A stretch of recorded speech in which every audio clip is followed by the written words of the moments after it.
Many people ask the question, what would South Africa look like without the ACDP? The fact is, if there was no ACDP, South Africa would never have had a Christian political party, because religious political parties would have been outlawed. And that information was given to us when the Constitution was finalized. But by the grace of God, ACDP was there to ensure that Christians who want to start their own political parties would be able to do that. If there was no ACDP, that's the second thing, South Africa would have had no Christian judge, chief justice. Okay? South Africa would have had no Christian chief justice. The Christian chief justice we had was because of the work that the ACDP did for South Africa. And thirdly, there would have been no religious leaders in politics if there was no ACDP. So God has used the ACDP to pave the way for the Christian chief justice, Christian religious leaders in politics, and Christian political parties to be formed in this country. When the Constitution was crafted, we were divided as members of parliament into 6 groups. Each group was given a specific mandate. Now, the group I belonged to looked at the question of what form of state should South Africa be. Now, the ANC and their spokesperson that time was Dr. Blaine Nzimande, who is a member of the Communist Party. He said, we want the Constitution to clearly state that South Africa is a secular state. And I, on behalf of the ACDP, said, the ACDP wants to have South Africa noted and known as a constitutional state based on biblical principles. And we wanted the Constitution to clearly state that. I was not sure what the implications of a secular state would be at that time. So I felt the Holy Spirit prompting me, ask a question, ask a question. I raised my hand.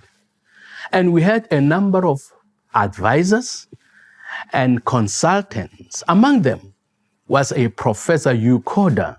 That time he was from the University of Cape Town. My question to him was, what would be the implications of having a constitution that clearly states that we are a secular state?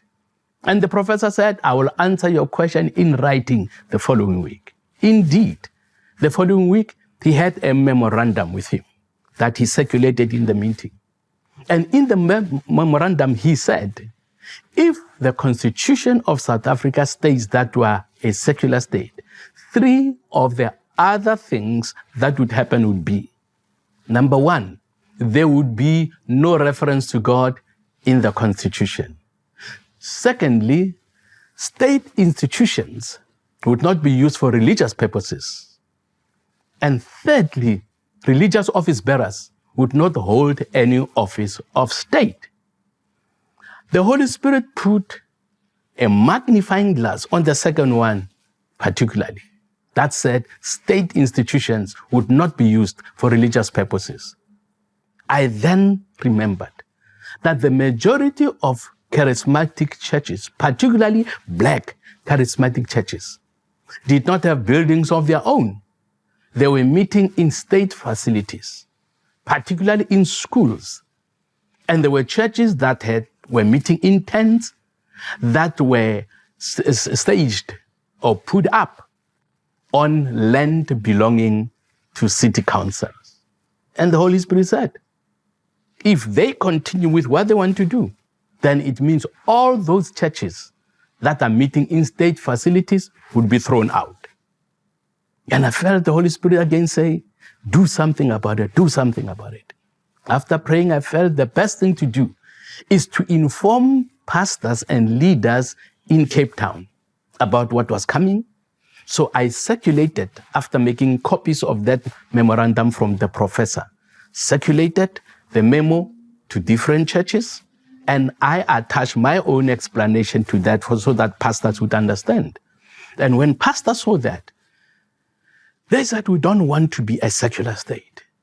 we want to be a nation under God. Then the question was asked, what are we going to do about this? My advice to the pastors then was, let us use a language that government would understand. And that language is not English, Afrikaans, or Xhosa or Zulu, but that language is protesting and getting into the streets, doing what COSATU and other unions were doing. Indeed, people came together, Christians came together. We decided we are going to march to Parliament and to state clearly that we do not want to be a secular state. Many people estimated that there were about 50,000 Christians who marched to Parliament. The secular media, particularly the Cape Times, reported that there were 30,000 Christians who marched to Parliament. We had different posters and banners. Some were holding posters that say, we don't want to be a secular state, we want to be a nation under God. Some were written, South Africa is a nation that belongs to Christ. We want to be a nation under God. And when the current president, Cyril Ramaphosa, who that time was the chairman of the Constitutional Assembly, saw the masses of the Christians and what they were protesting against, he advised his comrades, I've been told, if we want to have the support of the Christians going in future, let us remove this secular state from our constitution. Indeed, they did that. And today, until today, you don't have the words South Africa is a secular state in our constitution, which is a massive victory for the ACDP. Today, we have Christian political parties that are starting. Today, we are celebrating the fact that we have the Christian Chief Justice, all because of what the ACDP has done. So there is much that has happened that we have done as the ACDP to ensure that Christians today can have the liberty, even as religious leaders, to have political life, political activities, and also be leaders in politics. Now, you remember, if what they said happened, today as a pastor of a church, I would have been outlawed.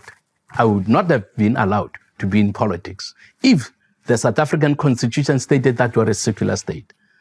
Chief Justice Mogoeng, because he was a pastor then, would not have been allowed to be a Chief Justice if we were a secular state. Thank God we are not a secular state, as the Constitution says. That's why you even have the words in the Constitution. Nkosi sikelele Africa. God bless Africa. God bless South Africa. Why? Because of the work